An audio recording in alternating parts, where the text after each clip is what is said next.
Guys what's up, welcome back to Gravity Circle. और कैसे हो मेरे प्यारे बच्चों, वेलकम बैक। और हम लोग क्लास 11th का केमिकल बॉन्डिंग नाम का चैप्टर पढ़ रहे हैं।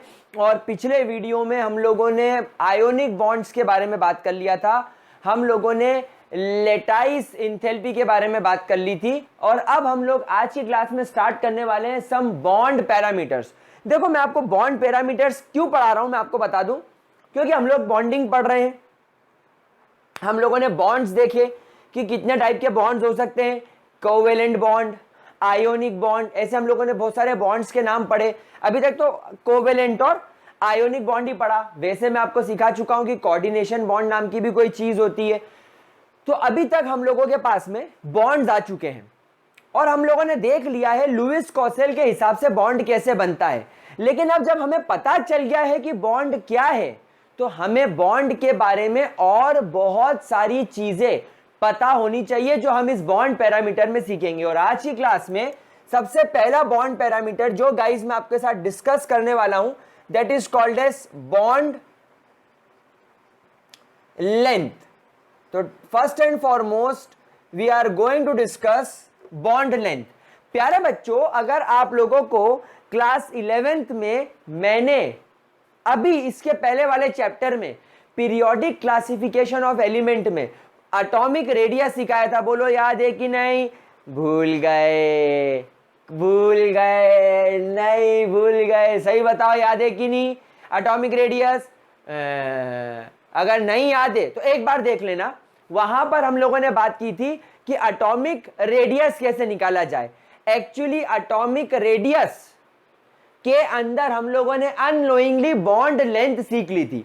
तो व्हाट इज बॉन्ड लेंथ? पहले मैं आप लोगों को बॉन्ड लेंथ की एक बेसिक डेफिनेशन बता देता हूं। It is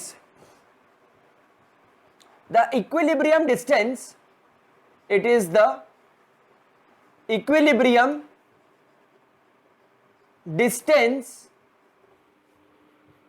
between the nuclei, या न्यूक्लियस बोलना चाहिए, between the nucleus of two atoms, यानी दो एटम्स के न्यूक्लियस के बीच का इक्विलिब्रियम। इक्विलिब्रियम मतलब बिल्कुल बीच में, जैसे वो जो तराजू तोलते तो जब दोनों पैनल बराबर आ जाए वो इक्विलिब्रियम।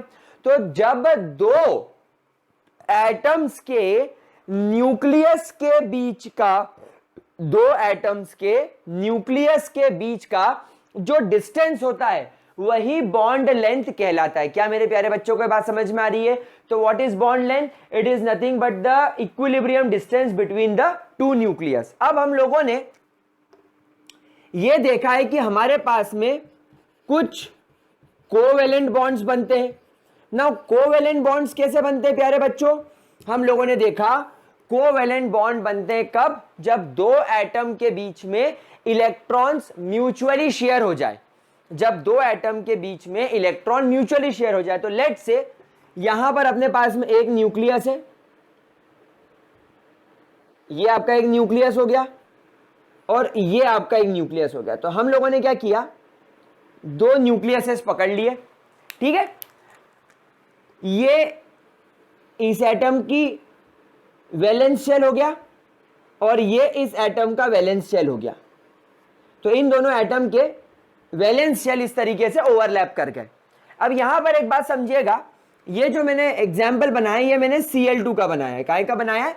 Cl2 का। तो नाउ प्यारे बच्चों, इस न्यूक्लियस से इस न्यूक्लियस के बीच का ये जो डिस्टेंस r है, यही क्या कहलाती है? Bond length. क्या ये बात समझ में आ रही मेरे प्यारे बच्चों को? क्या इसके अंदर किसी भी तरीके की कोई दिक्कत? ऐसा देखा गया है कि क्लोरीन की जो बॉन्ड लेंथ होती है, इट इज 198 पिकोमीटर्स। कितनी देखी गई है? 198 पिकोमीटर्स।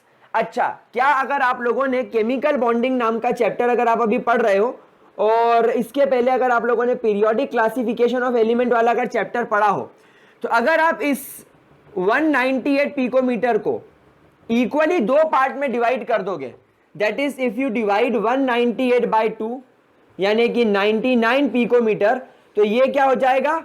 ये बन जाएगा radius of one chlorine atom, ये एक क्लोरीन एटम का क्या बन जाएगा, रेडियस बन जाएगा। क्या बात समझ में आ गई? तो ये हम लोगों ने पिछले चैप्टर में पढ़ा था और इसको दूसरी भाषा में इस चैप्टर में पढ़ रहे हैं। मतलब जो दो एटम के बीच के, जो न्यूक्लियस के बीच का डिस्टेंस होता है, वही क्या कहलाता है, बॉन्ड लेंथ। तो आप लोग एक बात ध्यान रखिएगा, जब कभी भी आप क्लोरीन और क्लोरीन इस तरीके से बनाओगे तो आप ये जो बॉन्ड बना रहे हो, ये जो आप लोगों ने बॉन्ड बनाया है, इस बॉन्ड को डिफाइन कैसे करोगे? यानी ये जो बॉन्ड आपने बनाया ये क्या है, it is the equilibrium distance between the nucleus of two atoms. यानी इन दोनों क्लोरीन के न्यूक्लियस के बीच का जो डिस्टेंस है, इक्विलिब्रियम डिस्टेंस, यानी बिल्कुल बीच का जो डिस्टेंस है, वो क्या कहलाएगा, बॉन्ड लेंथ। अब एक बात मैं आपको और बता दूं, अपने एनसीईआरटी के अंदर एक चीज और दे रखी है मेरे लाडले बच्चों। क्या दे रखी है वो मैं आपको बता देता हूं। क्या दे रखी है, देखो, ऐसा जरूरी थोड़ी कि कोवेलेंट बॉन्ड हमेशा एक जैसे एटम्स के बीच में बने। कभी कभी ये भी देखा गया है, कभी कभी ये देखा गया है कि HCl नाम के मॉलिक्यूल के अंदर भी कोवेलेंट बॉन्ड होता है। तो अब यहां पर लफड़ा ये, लोचा ये कि क्लोरीन और हाइड्रोजन में क्लोरीन एटम थोड़ा बड़ा होता है, तो ये बन गया मेरा क्लोरीन एटम और ये बन गया मेरा हाइड्रोजन एटम। तो अब आपको एक बात समझ में आ रही होगी कि सर यहां पर तो लोचा है। क्या लोचा है? यहां पर तो दोनों एटम बराबर थे।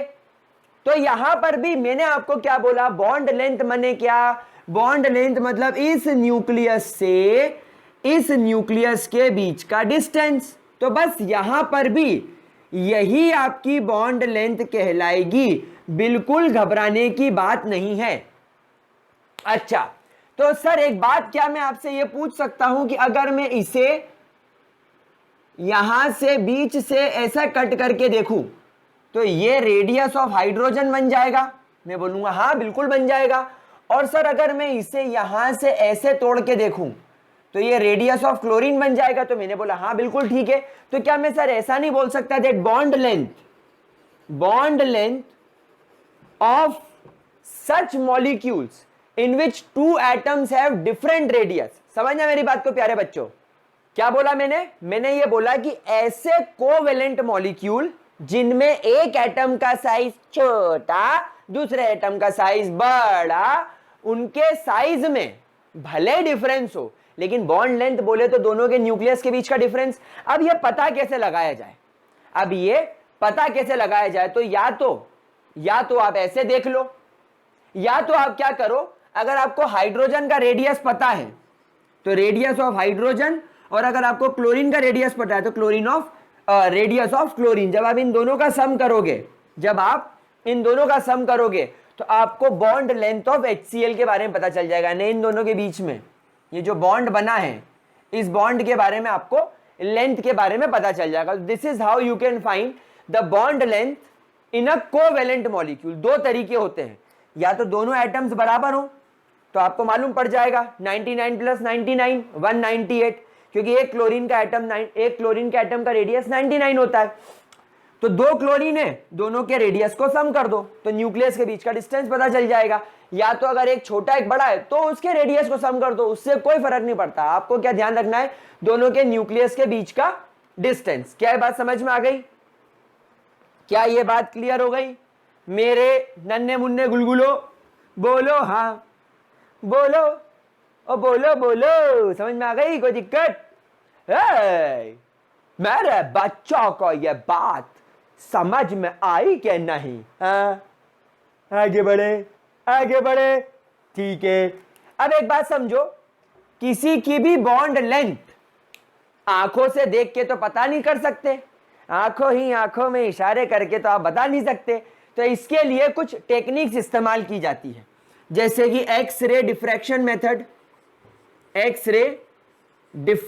मेथड। आप एक मेथड ये इस्तेमाल कर सकते हैं जिससे आप बॉन्ड लेंथ के बारे में पता कर सकते हो। दूसरा स्पेक्ट्रोस्कोपी मेथड।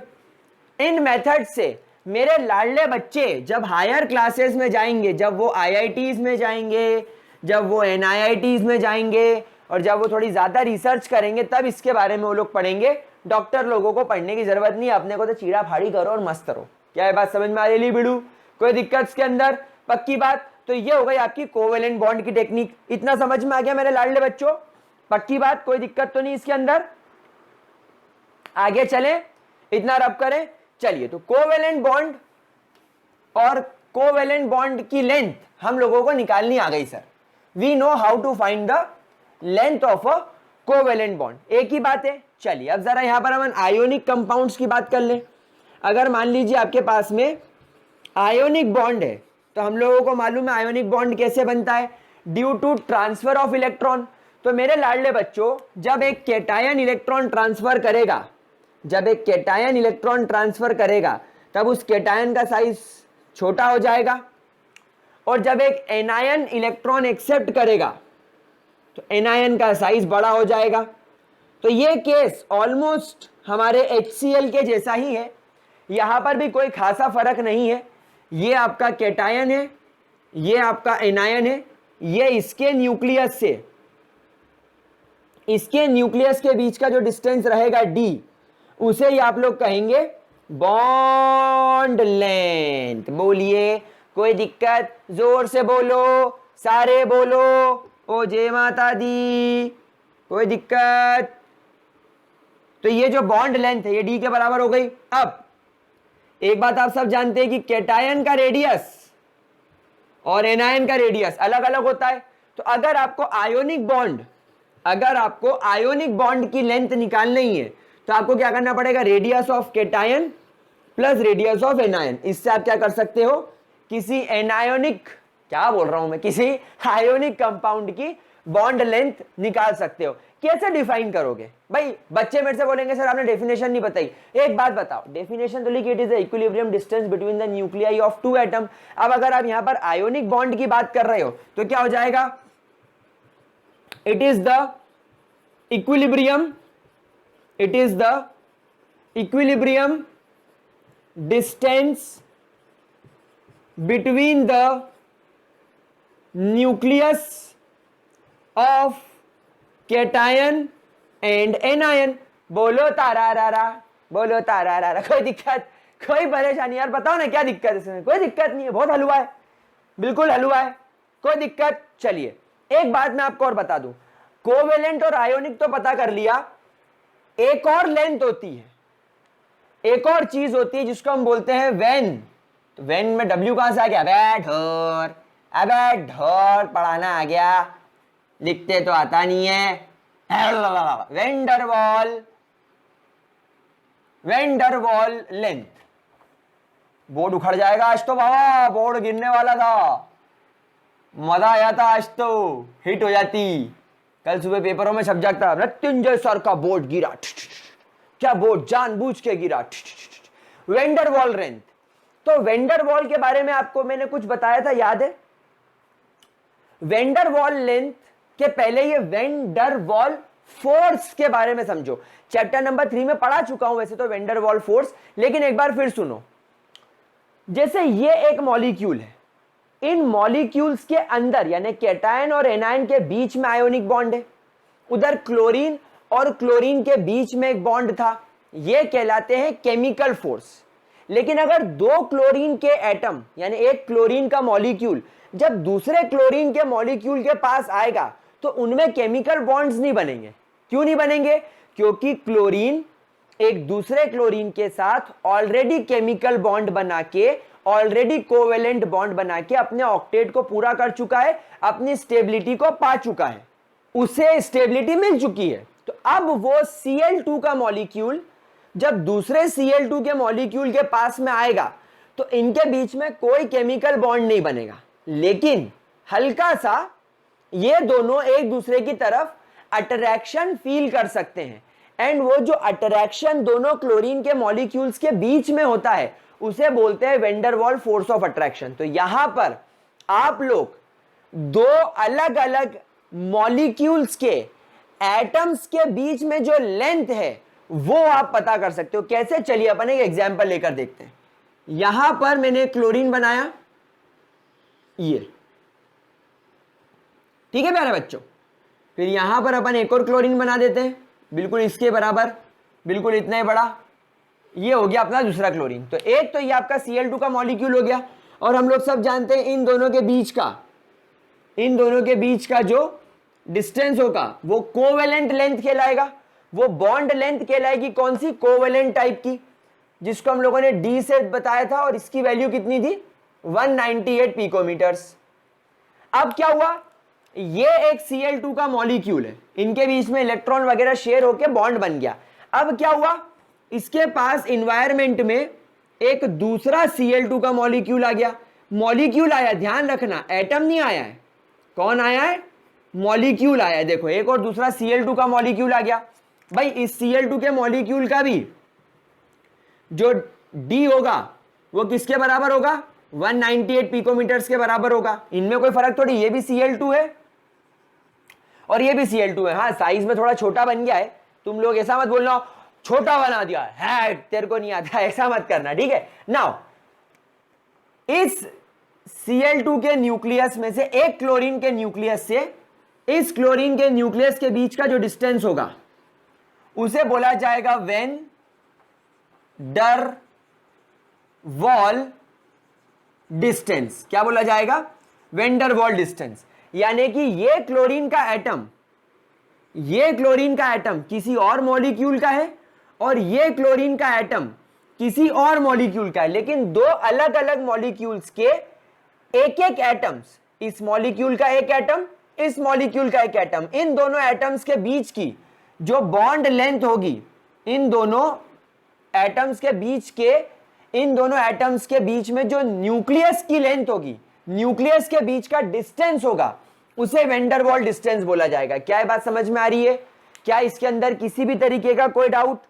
जल्दी से देखकर मुझे बताओ, is there any kind of doubt मेरे प्यारे बच्चों?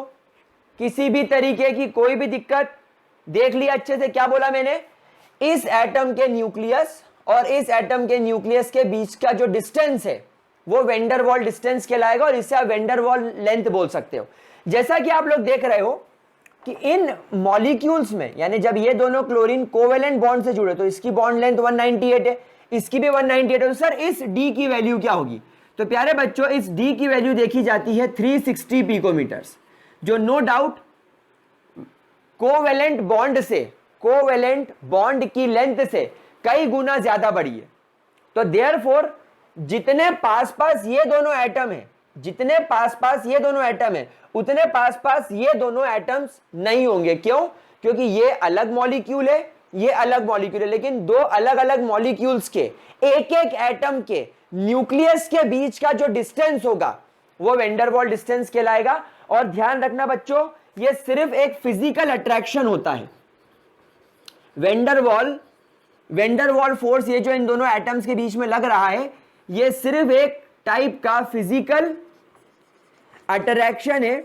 जैसे कि मैं बोलूं कि फिजिकल अट्रैक्शन आप कैसे बोल सकते हो? दो चुंबक के बीच में अट्रैक्शन होता है, कुछ वैसा, लेकिन उतना पावरफुल नहीं, बहुत कमजोर टाइप का। मतलब वेन डर वॉल फोर्स को आप कोवेलेंट और आयोनिक जितना पावरफुल मत मानना, लेकिन लेंथ निकालनी है तो हम लोगों के पास में तीन तरीके की बॉन्ड लेंथ हो सकती है। कोवेलेंट की बॉन्ड लेंथ जो हमने सीखी, आयोनिक बॉन्ड लेंथ, और वेन डर वॉल बॉन्ड लेंथ। वेन डर वॉल बॉन्ड लेंथ बिल्कुल इजी है, दो नेबरिंग एटम। तो इसके अपन डेफिनेशन कैसे लिखेंगे, इसको जरा रब कर लेते हैं। और अपन इसकी डेफिनेशन कैसे लिखेंगे, देखो, it is the distance between the bonds, it is the distance between the not the bond, it is the distance between the nucleus of two surrounding atoms यानी अड़ोस पड़ोस के atom, two surrounding atoms belonging to different molecules, यानी जो different molecules को belong कर रहे हो, ये दूसरे मॉलिक्यूल को बिलोंग कर रहा है, ये दूसरे मॉलिक्यूल को बिलोंग कर रहा है, और इन दोनों के बीच की जो गैप होगी, इन दोनों के बीच का न्यूक्लियस के बीच का जो डिस्टेंस होगा वो वेन डर वॉल लेंथ कहलाएगा। तो क्या यहां तक किसी भी तरीके की कोई प्रॉब्लम? पक्की बात। जल्दी जल्दी इसका स्क्रीनशॉट लो लाडले बच्चों। मैं इसको जब तक रब करने की तैयारी करता हूं। चलो चलो चलो चलो चलो चलो चलो, हो गया, करे रब, मिटार दे इसको। चलिए अब एक बात और सीख लो, एक बात और सीख लो। सर आपने बताया कोवेलेंट बॉन्ड में दो न्यूक्लियस के बीच का डिस्टेंस, लेकिन सर एक बात बताओ, कोवेलेंट बॉन्ड तो आपने पढ़ाए थे कि सिंगल भी होते हैं, डबल भी होते हैं, ट्रिपल भी होते हैं, तो उसकी बॉन्ड लेंथ में क्या फर्क पड़ेगा? तो प्यारे बच्चों ध्यान से देखो, फॉर एग्जाम्पल अगर कार्बन कार्बन के बीच में एक सिंगल कोवेलेंट बॉन्ड है तो इसकी बॉन्ड लेंथ देखी गई 154 पिकोमीटर। अगर कार्बन कार्बन के बीच में डबल बॉन्ड है तो इसकी बॉन्ड लेंथ देखी गई 133 पिकोमीटर्स, और अगर कार्बन कार्बन में ट्रिपल बॉन्ड है तो इसकी बॉन्ड लेंथ देखी गई 120 पिकोमीटर्स। मतलब इन तीन एग्जाम्पल से आप क्या पता लगा पाओगे? आप ये पता लगाओगे that as the number of bonds between two atoms increases, their bond length decreases। क्या बात समझ में आ गई? मतलब कि जैसे जैसे एटम्स के बीच में बॉन्ड्स बढ़ते हैं बॉन्ड लेंथ छोटी होती है। बॉन्ड लेंथ का मतलब क्या है? दो न्यूक्लियस के बीच का डिस्टेंस। मतलब कि nucleus of two atoms comes closer to each other, मतलब एक दूसरे के ये लोग क्लोज आना शुरू हो जाते हैं। मतलब यहां पर ये दोनों कार्बन एटम दूर होंगे, लेकिन यहां पर ये दोनों कार्बन एटम पास आ जाएंगे, और ये दोनों कार्बन एटम यहां पर और ज्यादा पास आ जाएंगे। क्या बात समझ पा रहे हो? मतलब जैसे जैसे बॉन्ड्स बढ़ते जाएंगे दोनों न्यूक्लियस पास आते जाएंगे, मतलब एटम्स के बीच में इंटरैक्शन, एटम्स के बीच में बॉन्ड, एटम्स के बीच में जिसको बोलना चाहिए अफिनिटी, एक दूसरे की तरफ अट्रैक्शन, वो बहुत ज्यादा बढ़ जाएगा और वो बहुत ज्यादा क्लोज आ जाएंगे। क्या ये बात समझ में आ गई आप लोगों को? अच्छा एक बात बताओ, कोई भी एटम बॉन्ड क्यों बनाता है? स्टेबिलिटी के लिए। दोनों के न्यूक्लियस पास आते जा रहे हैं, समझ में आ रही बात आपको? तो इनकी स्टेबिलिटी भी तो बढ़ रही है, इनकी स्टेबिलिटी भी बढ़ रही है। So therefore it is very difficult, so therefore it is very difficult to break a triple bond, to break a triple bond as compared to double,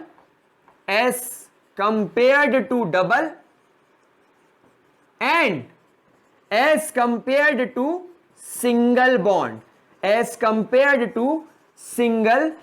यानी कि ट्रिपल बॉन्ड को तोड़ना हमारे लिए ज्यादा मुश्किल है बजाय डबल के, और डबल को तोड़ना ज्यादा मुश्किल है बजाय सिंगल के। क्यों? क्योंकि जितने ज्यादा बॉन्ड बनेंगे उतने ज्यादा दोनों एटम टाइटली चिपक जाएंगे, टाइटली होल्ड हो जाएंगे, तो उनको तोड़ना हमारे लिए मुश्किल हो जाएगा। और अब एक बात ये भी देखो, एक लकड़ी तोड़ना आसान है, लेकिन अगर एक लकड़ी तोड़ के, जैसे ये एक लकड़ी है, इसको मैंने तोड़ के दो कर ली, अब ये दो को तोड़ना मुश्किल है, और ये दो भी तोड़ ली तो एक लकड़ी और आ गई। अब तीन लकड़ियों को तोड़ना एक साथ हमारे लिए बहुत मुश्किल हो जाता है। तो ये कुछ ऐसा भी आप लोग इसको देख सकते हो। तो गाइज ये हो गई आपकी बॉन्ड लेंथ की बात, जरा फटाफट से इसको नोट करो, फिर चलते हैं बॉन्ड एंगल की तरफ। Note it down.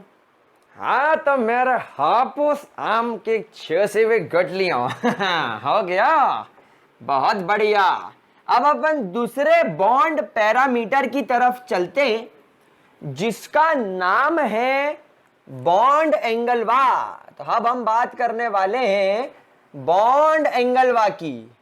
Bond angle, पता है मेरे को एंगल की स्पेलिंग में हमेशा कंफ्यूजन होता है, क्योंकि मैं एंजल्स स्कूल में पढ़ता था, लिटिल एंजल्स। बताओ, स्कूल का नाम लिटिल एंजल्स, वो पढ़ते थे वहां पर डेविल्स।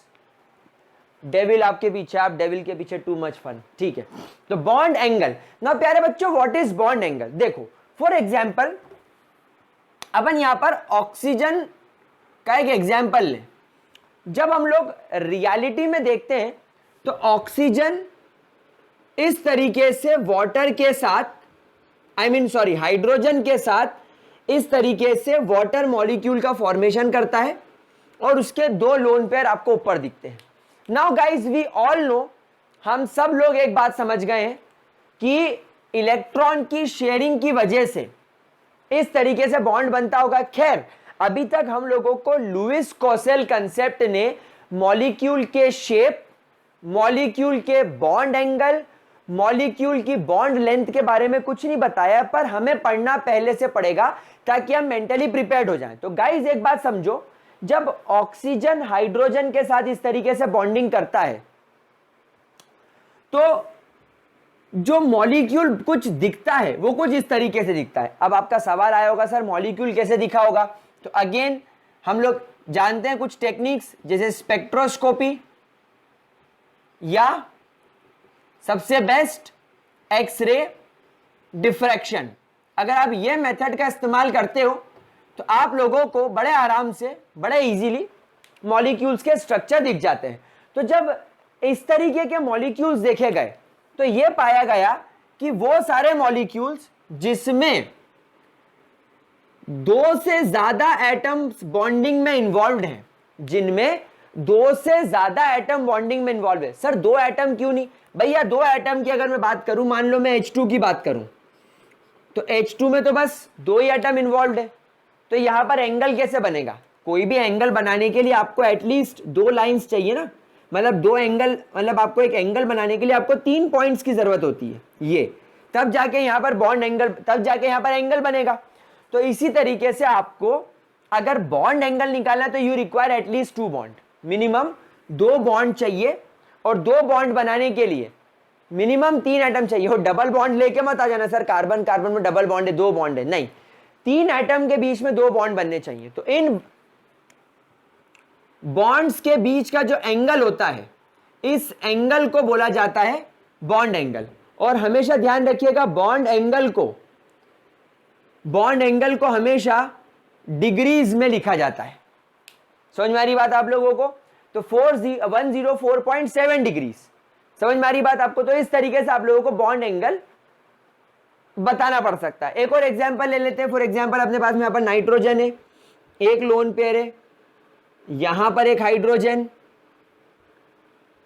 यहां पर एक हाइड्रोजन, यहां पर एक हाइड्रोजन। तो यहां पर आप देखो एक बॉन्ड एंगल ये होगा और एक बॉन्ड एंगल ये होगा। तो फॉर एग्जांपल इसका बॉन्ड एंगल 107 डिग्री है, इसका भी 107 डिग्री है, तो ये क्या होगा? इसके बॉन्ड एंगल। तो how will you define bond angle? देखो, ओ देख रहे हो, हंस रहे हो, बोल भी नहीं रहे हो सर, एंजिल्स बोलते बोलते एंजिल ही लिख दिया। चलिए, तो बॉन्ड एंगल कैसे डिफाइन करेंगे? अच्छा एक बात बताओ, बॉन्ड कैसे बना? ये क्या है? बॉन्ड पेयर इलेक्ट्रॉन से। भाई ये भी इलेक्ट्रॉन, ये भी इलेक्ट्रॉन, इनके बीच में पेयरिंग हुई तभी बॉन्ड बना। तो डिफाइन कैसे करेंगे? It is the angle between the bond pairs of N central atom. यानी कि एक सेंट्रल एटम होना जरूरी है। क्या आप बता सकते हो सेंट्रल एटम कौन है? जी हाँ सर, यहां पर सेंट्रल एटम ऑक्सीजन है, यहां पर सेंट्रल एटम नाइट्रोजन है, क्योंकि सारे बॉन्ड इसी के आसपास बन रहे हैं। क्या बात समझ में आ रही है? तो यहां पर इस नाइट्रोजन के आसपास 3 बॉन्ड, इस ऑक्सीजन के आसपास 2 बॉन्ड। तो इन सेंट्रल एटम के आसपास जो बॉन्ड पेयर होते हैं, जो बॉन्ड पेयर होते हैं विच फॉर्म्स बॉन्ड्स के बीच के एंगल को बॉन्ड एंगल बोला जाता है। क्या बात समझ में आ रही है? एक एग्जांपल और लो, जैसे ये कार्बन से बना एक हाइड्रोजन, ये कार्बन से बना एक हाइड्रोजन, ये कार्बन से जुड़ा एक हाइड्रोजन, और ये कार्बन से जुड़ा एक हाइड्रोजन। तो यहां पर इनके बीच का ये और ये सब क्या है? ये सब इसके बॉन्ड एंगल्स। और बॉन्ड एंगल्स को हमेशा काय में रिप्रेजेंट करते हैं? डिग्रीज में। तो लेट्स से 109.5 डिग्रीज। समझ में आ रही बात आप लोगों को? अच्छा, कुछ बुक्स में डिग्रीज के बाद मिनट्स भी जोड़ दिया जाता है, 9 ऐसा ही बोला जाता है, ऐसा इसको बोल सकते हैं 109 डिग्री 5 मिनट्स। तो अपने को इतना ज़्यादा डिटेल में नहीं जाना है, अपने को आइंस्टाइन नहीं बनना है, बनना भी है तो हायर क्लासेस में बनेंगे। हम लोग इसको सिर्फ डिग्रीज में रिप्रेजेंट करेंगे। तो आप लोग इसको यहाँ पर पॉइंट लिख लो, it is represented in degrees. It is represented in degrees. क्या प्यारे बच्चों को डिग्री सेल्सियस, सिर्फ डिग्रीज में आप इसको रिप्रेजेंट कर सकते हैं, कोई दिक्कत। This is your bond angle. Please guys इसको नोट कीजिए, बॉन्ड एंगल को। हो गया, चलिए बहुत बढ़िया। अब आगे बढ़ते हैं और अब हम लोग बात करेंगे हमारे तीसरे पैरामीटर के बारे में, दैट इज बॉन्ड इंथैल्पी। मेरे प्यारे बच्चों, इंथैल्पी आते ही आप लोग अब समझ गए होंगे ionization enthalpy, electron gain enthalpy, lattice enthalpy, मतलब कि एनर्जी। बोलो एनर्जी। तो क्या होती है बॉन्ड इंथैल्पी?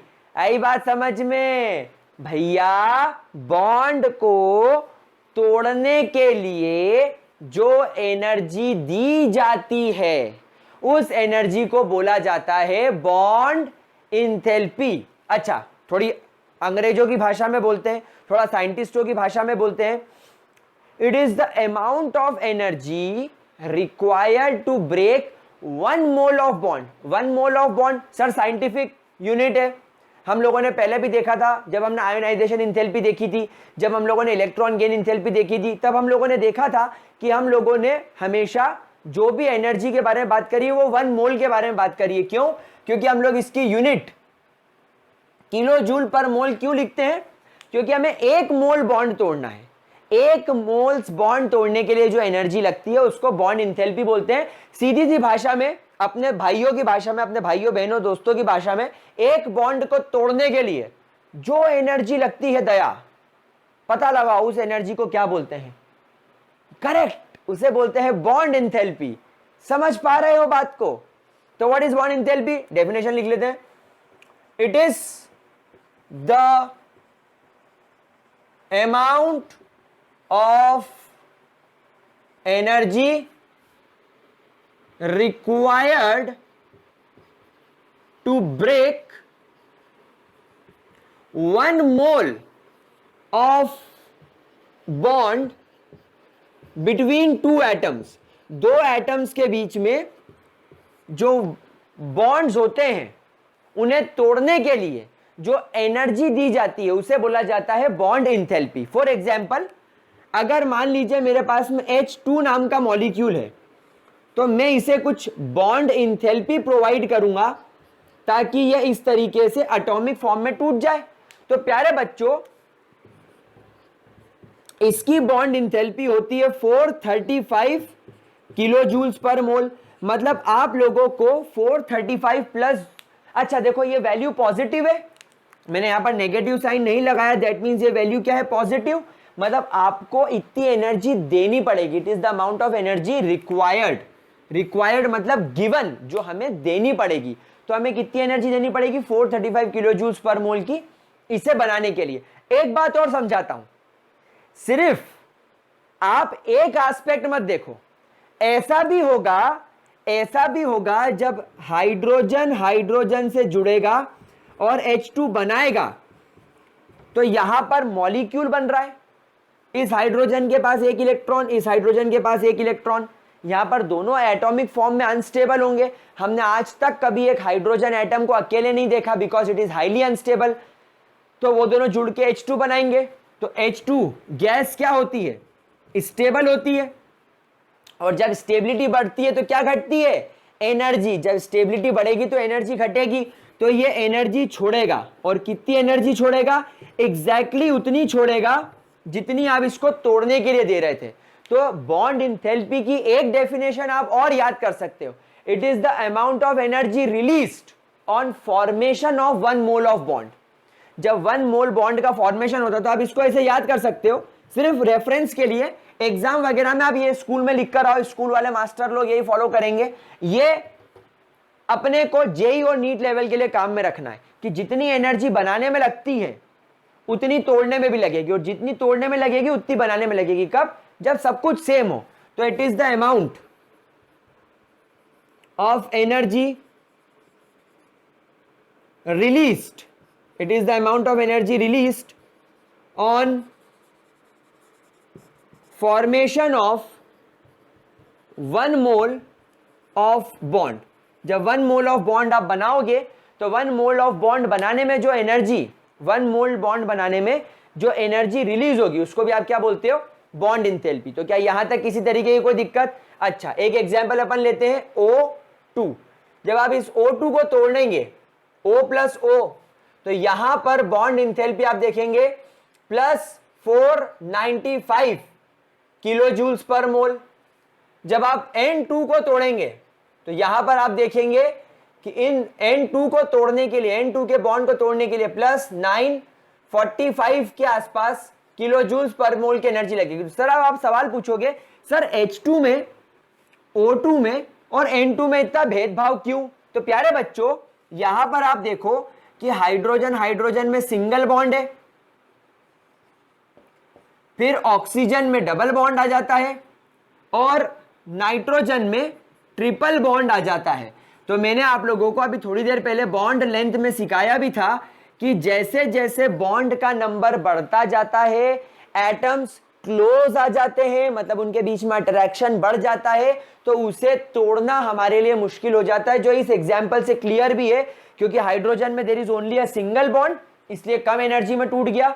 ऑक्सीजन में डबल बॉन्ड आ गया, इसलिए थोड़ी ज्यादा एनर्जी लगी, और नाइट्रोजन में ट्रिपल बॉन्ड हो गया, जो कि हाईएस्ट एनर्जी ले रहा है। क्या ये बात समझ में आ गई मेरे प्यारे बच्चों को?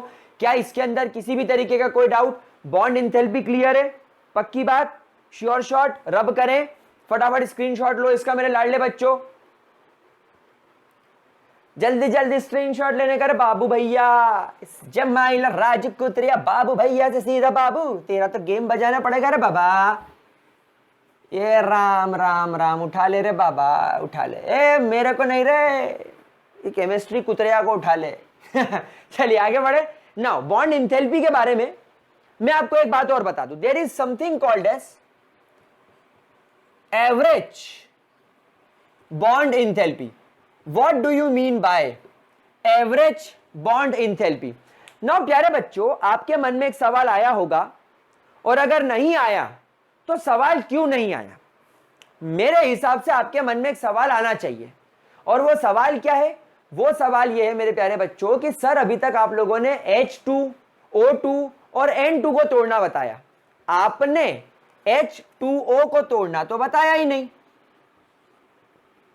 आपने CH4 को तोड़ना तो बताया ही नहीं। तो मैं बोलूंगा यार इनको क्यों तोड़ के बताऊं?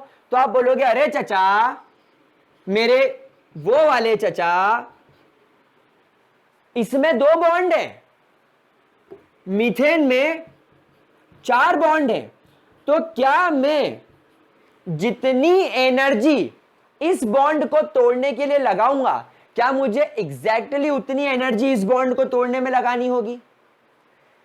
क्या मैं जितनी एनर्जी इस बॉन्ड को तोड़ने के लिए लगाऊंगा, क्या मुझे उतनी एनर्जी इसको और इसको तोड़ने में लगानी पड़ेगी? तो जवाब है नहीं, नहीं। यहां पर जवाब क्या है? नहीं। तो यहां पर जो आप फर्स्ट बॉन्ड इंथैल्पी देंगे उसमें H अलग हो जाएगा और OH अलग हो जाएगा, और फिर जब आप इस OH को तोड़ने के लिए बॉन्ड इंथैल्पी 2 देंगे तो ये H और O अलग हो जाएगा। और यहां पर एक बात ध्यान रखिएगा, bond enthalpy 1 is not at all equal to bond enthalpy 2। यानी फर्स्ट बॉन्ड को तोड़ने के लिए जो एनर्जी लगेगी वो अलग होगी किसके? सेकेंड के मुकाबले। अब एक बात सोचो, फर्स्ट वाली ज्यादा होगी कि सेकेंड वाली ज्यादा होगी? सोचो, फर्स्ट वाली ज्यादा होगी कि सेकेंड वाली ज्यादा होगी? ध्यान से जवाब देना। हा? क्या जवाब आया? चलो अपने जवाब को चेक करो। अभी ये क्या दिख रहा है? पानी, पानी। मैं बोलूंगा गधो। मेरे प्यारे बच्चों, आई एम सॉरी, गधा बोला मैंने, पर बुरा मत मानना, तुम लोग मेरे लाडले हो, प्यार से बोलता हूं। अब मैं पड़ोसी को जाके गधा बोलूंगा तो मेरे को आगे कूट देगा, तो भाई उसको तो गधा बोल नहीं सकता, भाई उन्हीं को बोलूंगा जिनको मैं प्यार करता हूं, मेरे प्यारे बच्चों को। तो मेरे प्यारे नन्हे मुन्नू गुलाब जामुनो, अब मेरी बात सुनो, ये वाटर है, अभी ये एक मॉलिक्यूल है, और मॉलिक्यूल हम लोग सब जानते हैं स्टेबल होता है। तो अगर आप एक स्टेबल चीज को तोड़ने की कोशिश करोगे, अगर आप एक स्टेबल चीज को तोड़ने की कोशिश करोगे, तो क्या वो इतने आसानी से टूट जाएगी? क्या वो इतने आराम से स्टेबिलिटी से अनस्टेबिलिटी की तरफ जा पाएगी? नहीं। तो यहां पर आप लोग जब इस मॉलिक्यूल के पहले बॉन्ड को तोड़ोगे तो वो बॉन्ड इंथैल्पी हमेशा ज्यादा होगी सेकेंड के मुकाबले। क्यों? क्योंकि पहले आप इसको स्टेबल से अनस्टेबल बना रहे हो, एक हाइड्रोजन निकाले, अब सिर्फ OH बचा। अब OH बचा तो क्या करें? ये वो बोलेगा कि भैया मेरा एक हाथ तो टूट गया, दूसरा हाथ भी ले जा, मुझे ठाकुर बना रहा है, मुझे गब्बर ने मेरा हाथ काट के मुझे ठाकुर बनाया, तो वो बन जाओ। तो ये ऑक्सीजन क्या बोलेगा, भाई एक हाथ तो काट दिया गब्बर ने, दूसरा भी काट ले। जब पहला बॉन्ड टूटेगा तो मॉलिक्यूल तो वैसे भी अनस्टेबल हो गया, तो दूसरा बॉन्ड तोड़ना हमारे लिए आसान हो जाएगा। क्या ये बात समझ में आ गई आप लोगों को? क्या इसके अंदर किसी भी तरीके की कोई दिक्कत? तो अब सवाल ये आता है कि जब एक मॉलिक्यूल में दो अलग अलग बॉन्ड को तोड़ने के लिए दो अलग अलग एनर्जी देनी है तो बॉन्ड इंथैल्पी क्या होगी? तो हमारे लिए वर्ड आता है average bond enthalpy, that is it is the average और mean of the bond enthalpy, यानी जो आपकी बॉन्ड इंथैल्पी है, जो आपकी अलग अलग बॉन्ड इंथैल्पी है, उसका आप एवरेज ले लो। तो जब हम वाटर की बात करते हैं तो वाटर की जो बॉन्ड इंथैल्पी 1 होती है वो 502 किलो जूल्स पर मोल देखी जाती है, और जो बॉन्ड इंथैल्पी 2 होती है वो 477 किलो जूल्स पर मोल के आसपास देखी जाती है। तो इस पूरे वाटर मॉलिक्यूल को अगर मुझे एक ही लाइन में लिखना हो कि दो हाइड्रोजन और एक ऑक्सीजन तोड़ना हो, तो यहां पर जो मैं बॉन्ड इंथैल्पी लिखूंगा वो कैसी लिखूंगा? एवरेज। तो वो एवरेज आएगी कैसे?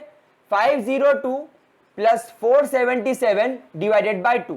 तो क्या वैल्यू आएगी? 7 और 2 9, 4 और 0 7, 5 4 9 डिवाइडेड बाय 2, दैट इज 2 4 8, 2 8 16, 2 9 18.5, यानी कि 489.5, that is the average bond enthalpy required to break the bond of hydrogen and oxygen in water molecule.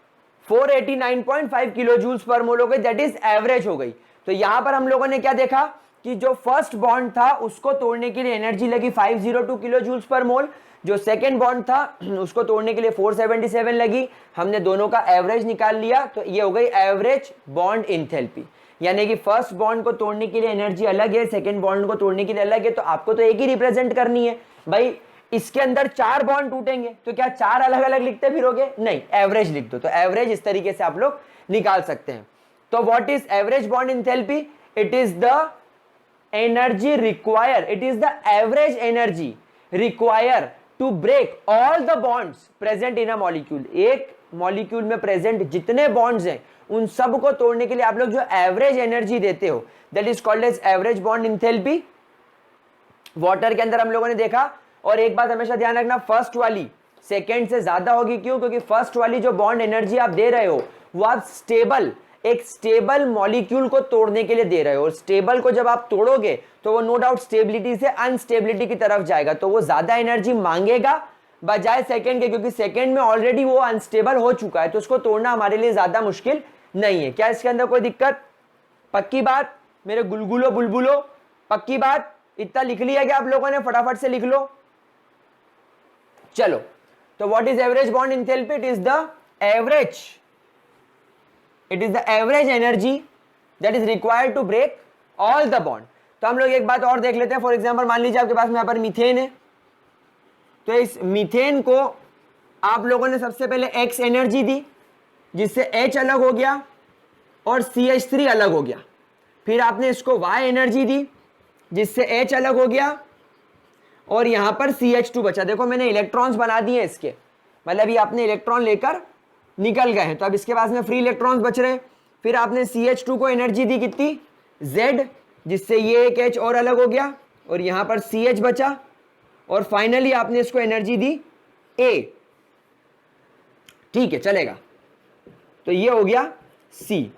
तो यहां पर आपके चारों बॉन्ड टूट गए, पहला, दूसरा, तीसरा, चौथा। तो इस सब की एनर्जी आप देखो अलग है, एक की X, एक की Y, एक की Z, एक की A। तो एवरेज बॉन्ड इंथैल्पी कैसे निकलेगी? एवरेज बॉन्ड इंथैल्पी कैसे निकलेगी? X plus Y plus Z plus A, और टोटल एनर्जी कितनी थी 4, क्योंकि एवरेज हमेशा ऐसे निकाला जाता था।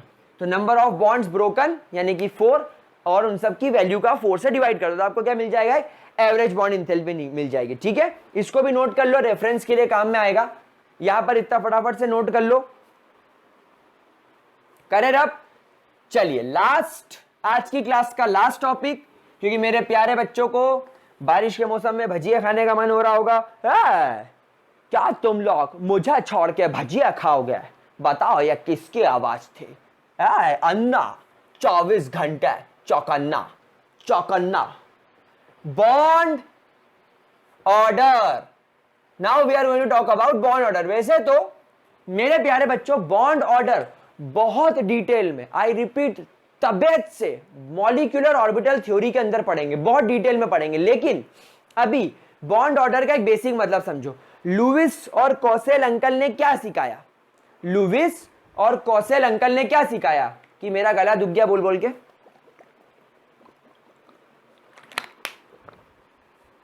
बताओ क्या सिखाया लुईस कॉसेल ने? हर एटम अपने आप के वैलेंस शेल को फुल्ली फिल करने के लिए इलेक्ट्रॉन शेयर, डोनेट, एक्सेप्ट वगैरह करता है, और जब इलेक्ट्रॉन शेयर करता है तो वो कोवेलेंट बॉन्ड बनाता है। क्या बनाता है? Covalent bond. तो बच्चों bond order is based on covalent bond. That is, what is bond order? It is nothing but the number of bonds present between two covalently bonded atoms, यानी जो दो कोवेलेंटली बॉन्डेड एटम्स होते हैं उनके बीच में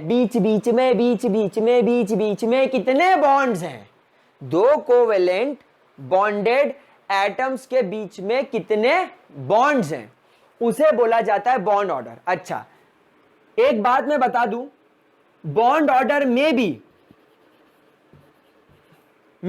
one, may be two, may be 3 etcetera, यानी ये कोई भी नंबर हो सकता है।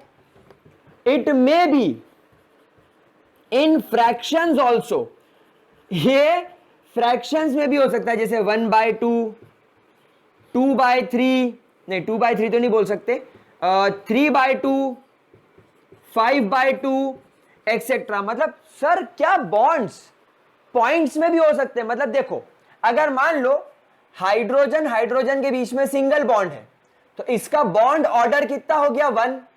अगर ऑक्सीजन में डबल बॉन्ड है तो इसका बॉन्ड ऑर्डर कितना हो गया? 2। और अगर बॉन्ड ऑर्डर नाइट्रोजन में देखा जाए तो 3 है। लेकिन सर अगर मैं यहां देखूं तो यहां तो टेक्निकली बॉन्ड ऑर्डर 1.5 आ रहा है, यहां तो बॉन्ड ऑर्डर 2.5 आ रहा है, यहां तो बॉन्ड ऑर्डर 0.5 आ रहा है। तो इज इट पॉसिबल? तो हां मेरे लाडले बच्चों, it is possible, and this we will cover in molecular orbital theory. ये हम किसके अंदर देखने वाले? मॉलिक्यूलर ऑर्बिटल थ्योरी के अंदर। क्यों? क्योंकि हमारे पास में कुछ ऐसे आयंस भी तो हो सकते हैं 2 की पावर -2, n2 की पावर -1, या n2 की पावर -2, f2 की पावर -1, देन O2 की पावर +2। तो इस तरीके से आपके पास में कुछ आयोनिक स्पीशीज भी तो हो सकती है। तो ये जो आपकी आयोनिक स्पीशीज होगी मेरे लाडले बच्चों, मेरे गुलाब जामुनों, ये जो आयोनिक स्पीशीज होगी, इसमें ये जो इलेक्ट्रॉन्स के घपले होते हैं, चार्ज पॉजिटिव नेगेटिव आता है, उसके अंदर कभी कभी देखा जाता है कि बॉन्ड ऑर्डर फ्रैक्शन में आ गया। अल्टीमेटली बॉन्ड क्या है? Force of attraction. दो एटम्स के बीच में फोर्स ऑफ अट्रैक्शन दो एटम के बीच में। तो ये फोर्स ऑफ अट्रैक्शन जरूरी थोड़ी कि 1 2 3 हो, भाई ये तो फोर्स है। अब एक बात बताओ, दो मैग्नेट लिया, एक नॉर्थ पोल एक साउथ पोल, दोनों को पास लाए तो वो फटाक से चिपक गया। तो आपने देखा कि ये 1 है कि ये 2 है कि 3 है कि 5 है कि 4.5 है 3.5 है, भाई ये तो फोर्स है। तो फोर्स ऑफ अट्रैक्शन को आप 1 2 3 समझने के लिए बोल रहे हो, क्योंकि इतने इलेक्ट्रॉन्स आपको शेयर होते हुए नजर आ रहे हैं। इसमें 2 इलेक्ट्रॉन, इसमें 4 इलेक्ट्रॉन, इसमें 6 इलेक्ट्रॉन, लेकिन हो सकता है कि इसके अंदर 3 इलेक्ट्रॉन शेयर्ड हो। भाई हो सकता है ना, होने को तो कुछ भी हो सकता है। तो यही चीज मॉलिक्यूलर ऑर्बिटल सिखाएगी, और यही चीज आपको लुईस कॉसेल नहीं बता पाए थे। लुईस कॉसेल नहीं बता पाए, तभी तो आप ऐसे करके देख रहे हो मेरे को, समझ में आ रही बात? जब अपन आगे चलेंगे तब ये चीज और ज्यादा अच्छे तरीके से क्लियर हो जाएगी। तो गाइज ये था आपका बॉन्ड ऑर्डर। बाकी बातें पीने बात, मतलब बाकी बातें अगले वीडियो में हम लोग करेंगे, जिसमें हम लोग बात करेंगे रेजोनेंस की। क्या यहां तक कोई डाउट प्यारे बच्चों? अगर कोई डाउट हो, कोई मुश्किल, कोई परेशानी आए, कमेंट सेक्शन में लिख दो, ताकि मैं अगले वीडियो में आप लोगों को करवा सकूं इसको। ठीक है, चलेगा। इस तो आज की क्लास है, मैं हकला हो जाऊंगा या मैं बोबड़ा हो जाऊंगा। अगली क्लास में अगली बात करेंगे रेजोनेंस की। तब तक के लिए bye bye, have a great day. Video पसंद आए तो लाइक करना, ग्रेविटी सर्कल को सब्सक्राइब करना, ये रोज की बात है, करना हो तो करना। See you guys tomorrow, bye bye.